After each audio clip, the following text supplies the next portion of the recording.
तो हेलो बच्चों, कैसे हैं आप लोग। उम्मीद है आप लोग बहुत अच्छे होंगे। आज हम लोग मैथमेटिक्स क्लास 10th द्विघात समीकरण का प्रश्नावली 4.3 स्टार्ट करेंगे। उससे पहले कुछ बेसिक जानकारी है जो आपको जानना बहुत ज़रूरी है। तो आइए पहले वो बेसिक जानकारी देख लेते हैं। सबसे पहले टॉपिक का नाम रहेगा मूलों की प्रकृति।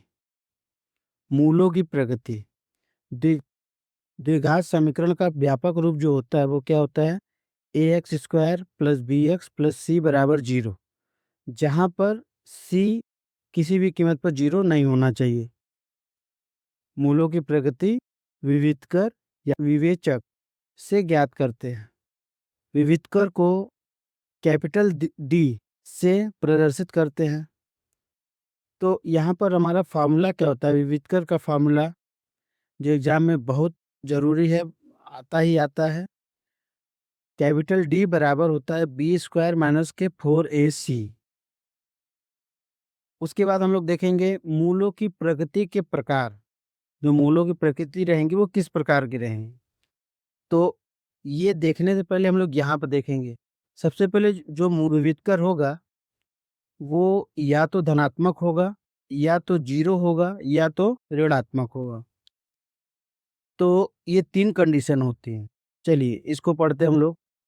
यदि B square minus 4ac greater than 0, मतलब 0 से बड़ा हो, यानी कि धनात्मक हो, तो उस समय जो दोनों मूल होंगे वो भिन्न और वास्तविक मूल होंगे। जहाँ तक आपको पता होगा कि द्विघात जो समीकरण होता है इसमें मैक्सिमम घात कितने हैं, 2। तो मैक्सिमम घात 2 है, तो इसके मूल भी कितने होंगे, 2। यहाँ देखिए हम लोग, मैंने लिख रखा है कि A X square plus B X plus C बराबर 0। इसमें घात यदि मैक्सिमम घात 2 हैं तो उसके मूल भी कितने होंगे, 2 ही होंगे। तो पहला कंडीशन क्लियर हो गया होगा। दूसरा कंडीशन है यदि विविधकर बी स्क्वायर माइनस 4ac, इसको विविधकर बोलेंगे, बराबर 0 हो, तो क्या हो जाए, तो दोनों जो मूल होंगे वो दोनों बराबर और वास्तविक मूल होंगे।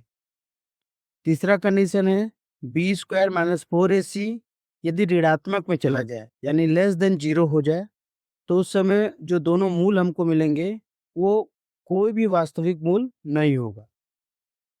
ये 3 कंडीशन आपको ध्यान में रखना है। उसके बाद एक चीज और पढ़ेंगे हम लोग जिसका नाम है द्विघाती समीकरण, जिसको हम लोग श्रीधराचार्य का नियम भी कहते हैं। ये मोस्ट इम्पोर्टेंट है। ये फॉर्मूले जब द्विघात समीकरण को गुणनखंड विधि से नहीं कर पाते हैं तब इस फॉर्मूले का इस्तेमाल किया जाता है। तो ये फॉर्मूला क्या है, x equal to minus B plus minus under root में बी स्क्वायर माइनस 4ac बट्टे में 2a। इस फार्मूला को आप लोग बहुत ही अच्छे से याद कर लीजिए, दिमाग में बैठा लीजिए, क्योंकि यही फार्मूला जो है इस फार्मूले के बेस पर क्वेश्चन आते ही आते हैं। चलिए आइए इस प्रश्नावली का क्वेश्चन नंबर 1 करते हैं। क्वेश्चन नंबर 1 है, निम्नलिखित द्विघात समीकरणों के मूलों की प्रगति ज्ञात कीजिए यदि मूल्यों का अस्तित्व वास्तविक संख्या में हो। ठीक, यदि मूलों का अस्तित्व वास्तविक संख्या में होगा तो इसकी प्रगति ज्ञात करनी हमको क्वेश्चन में। क्वेश्चन नंबर पहले का पहला है 2x square minus 3x plus 5 बराबर 0। तो इसका हल द्विघात समीकरण का एक व्यापक रूप से तुलना करने पर। द्विघात समीकरण का व्यापक रूप क्या होता है, A X square plus B X plus C बराबर 0। यहाँ पर एक्स स्क्वायर का गुणांक है ए, यहाँ पर एक्स स्क्वायर का गुणांक है 2, तो ए का मान कितना हो जाएगा, 2।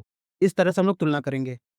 और यहाँ पर बी का मान कितना हो जाएगा, माइनस के 3, और यहाँ पर सी का मान कितना हो जाएगा, 5। तो यहाँ पर हम लोगों ने लिख दिया है ए बराबर 2, बी बराबर -3 और सी बराबर 5। अब हमारा विविक्त कर डी बराबर फॉर्मूला होता है बी स्क्वायर माइनस 4ac के। तो डी बराबर बी का मान क्या है, -3, इसका होल स्क्वायर माइनस 4 गुणे ए का मान है 2 और सी का मान है 5। उसके आगे क्या करेंगे, -3 का जब स्क्वायर करेंगे तो 3 त्रिक के 9 और माइनस माइनस प्लस, तो ये हो जाएगा 9 माइनस 4 दूनी 8, 8 पंजे 40, यहाँ पर हो जाएगा 40, और 9 में से 40 गया तो कितना हो जाएगा, -31। अब यहाँ पर हम लोग लिखेंगे क्या, चूंकि विविधकर का मान ऋणात्मक है, अतः इसका कोई भी वास्तविक मूल नहीं होगा। यदि वास्तविक मूल होता तो क्या करते, हम लोग श्रीधराय चार्य का सूत्र लगाते, उसके बाद हल करते, जो कि क्वेश्चन नंबर 2 में भी करने को मिलेगा। आइए चलते हैं क्वेश्चन नंबर 2 पर। क्वेश्चन नंबर 2 है 3x square minus 4√3x plus 4 बराबर 0। फिर से इसको उसी तरह से करेंगे, द्विघात समीकरण के व्यापक रूप से तुलना करने पर। तो a का मान क्या है 3, b का मान क्या है माइनस के 4√3 और c का मान क्या है 4। हम लोग जानते हैं डिटर्मिनेंट, विविधकर को डिटर्मिनेंट भी कहते हैं। d बराबर होता है बी स्क्वायर माइनस 4ac के। वैल्यू पुटअप करेंगे तो हो जाएगा माइनस 4√3 का होल स्क्वायर, माइनस के 4 की जगह 4, a की जगह 3 और c की जगह क्या लिख देंगे 4, माइनस 4√2 का होल स्क्वायर। इसको हल कैसे करते हैं देखिए, माइनस 4√3 का होल स्क्वायर मतलब होता है माइनस 4√3 गुणे माइनस 4√3। तो माइनस माइनस हो जाएगा प्लस, 4 गुणे 4 हो जाएगा 16 और गुणे में √3 में √3 का गुणा करेंगे तो हो जाएगा 3, 16 तियाँ 48, यानी कि माइनस 4√3 का होल स्क्वायर हो जाएगा 48। इसलिए हम लोगों ने यहाँ डायरेक्ट लिख दिया है 48। आप ये काम रफ पे दिखा सकते हैं। तो ये हो गया 48 माइनस 4 3 12, 12 चौक 48, यहाँ पर भी 48 आ गया। तो डी का मान कितना हो जाएगा 48 माइनस 48, डी का मान 0। तो यहाँ लिखेंगे क्या हम, डी का मान 0 है, अतः मूल जो होगा वास्तविक तथा समान होगा। इसका अभी हम लोग चर्चा कर चुके हैं।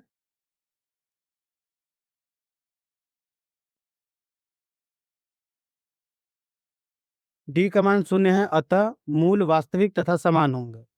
अतः यहाँ पर क्या रहेगा, द्विघात समीकरण से इसको हल करना पड़ेगा। x बराबर, द्विघात समीकरण का सूत्र क्या होता है, x बराबर minus B plus minus under root में बी स्क्वायर माइनस 4ac बट्टे में 2a। इसको देखिए हल कैसे करेंगे, x बराबर b का मान था माइनस 4√3 और ये माइनस जो था हमारे फॉर्मूले में था, तो माइनस b का मतलब minus 4√3 plus minus B square minus 4ac।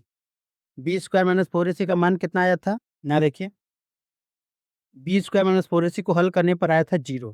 तो हम लोग डायरेक्ट यहाँ पर क्या लिख सकते हैं 0। बी स्क्वायर माइनस 4ac की जगह क्या रखेंगे 0 बट्टे में 2a। तो 2 गुणे a का मान कितना है 3, तो minus minus plus 4 plus √3 plus minus यहाँ 0 और 0 का जब अंडर रूट करेंगे तो 0 ही आएगा बटे में 6। एक बार क्या करेंगे, एक बार धनात्मक वाला चिन्ह लेंगे, एक बार ऋणात्मक वाला चिन्ह लेंगे। तो देखिए यहाँ पे लिखे हैं धनात्मक चिन्ह लेने पर, तो धनात्मक चिन्ह लेने पर तो एक बार यहाँ प्लस लेंगे, तो प्लस लेंगे तो इधर आप डायरेक्ट भी काट सकते हैं, या तो यहाँ पर आप लिख सकते हैं 4√3 बट्टे में 6। उसके बाद इसको आप काट सकते हैं, 2 से कटेगा, 2 दूनी 4, 2 तिहाई 6, तो कितना आ जाएगा 2√3 बट्टे में 3। ठीक, और एक बार जब ऋणात्मक संख्या लेंगे, ऋणात्मक चिन्ह लेंगे, तो x बराबर, इसको भी आप इसी तरह से कर सकते हैं 4√3 बट्टे में 6। यहाँ 0 था इसलिए मैंने यहाँ पे काट दिया, कोई और संख्या होती तो आप ऐसे नहीं काट सकते थे। तो ये 2 से कटेगा तो 2 और ये भी 2 से कटेगा तो कितना आएगा 3। इसका मतलब एक बार x का मान आया 2√3 बटे 3 और ये दूसरी बार x का मान आया 2√3 बटे 3। ये 2 मूल हो गए और दोनों मूल समान हैं। ठीक है, चलिए इसी तरह से क्वेश्चन नंबर 3 पर बढ़ते हैं। क्वेश्चन नंबर 3 क्या है, 2x square minus 6x plus 3 बराबर 0। देखते हैं इसका हल क्या है। द्विघात समीकरण के व्यापक रूप से तुलना करने पर तो a का मान कितना हो जाएगा 2, b का मान -6 और c का मान हो जाएगा 3। ठीक है, तो फॉर्मूला हमारे पास क्या था, d equal to B square minus 4ac के।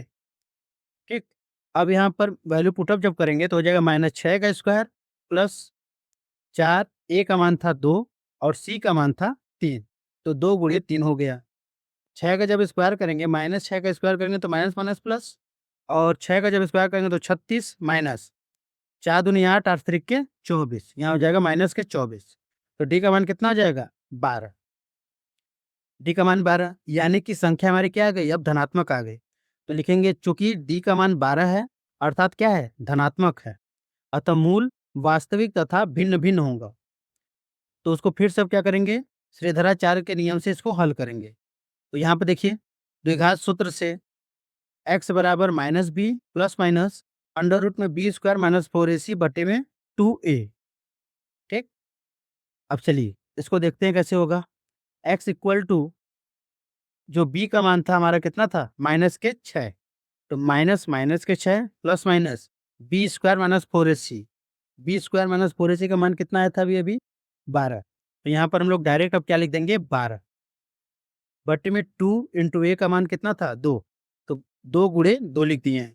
अब क्या होगा, माइनस माइनस प्लस, यहाँ प्लस के 6 प्लस माइनस 12 को क्या लिख सकते हैं, 12 को देखो यदि लिखना होगा तो 12 को लिखेंगे 2 गुणे 2 गुणे 3, 2 दूनी 4, 4 तिहाई 12, और जो अंदर पेयर बन जाता है वो अंडर रूट के बाहर, और जिसका पेयर नहीं बनता है वो अंडर रूट के अंदर होता है। यानी कि 12 को हम क्या लिख सकते हैं 2 अंडर रूट 3, तो यहाँ वही 12 को हम लोग लिख दिए 2 अंडर रूट 3 बटे में 4। यहाँ से हम लोग 2 कॉमन निकाल सकते हैं, 2 कॉमन निकाल दिए, तो अंदर बचा 3 प्लस माइनस अंडर रूट 3 बटे में 4। अब ये 2 से 4 काट देंगे 2 बार में, क्या बचा x बराबर 3 प्लस माइनस अंडर रूट 3 बटे में 2। एक बार पॉजिटिव चिन्ह लेंगे तो x बराबर 3 प्लस अंडर रूट 3 बटे 2 पॉजिटिव लेने पर, दूसरा जब निगेटिव लेंगे तो x बराबर 3 माइनस अंडर रूट 3 बटे 2, ये निगेटिव लेने पर। तो इस तरह से क्वेश्चन को हल करेंगे। उम्मीद है क्वेश्चन आपको समझ में आया होगा।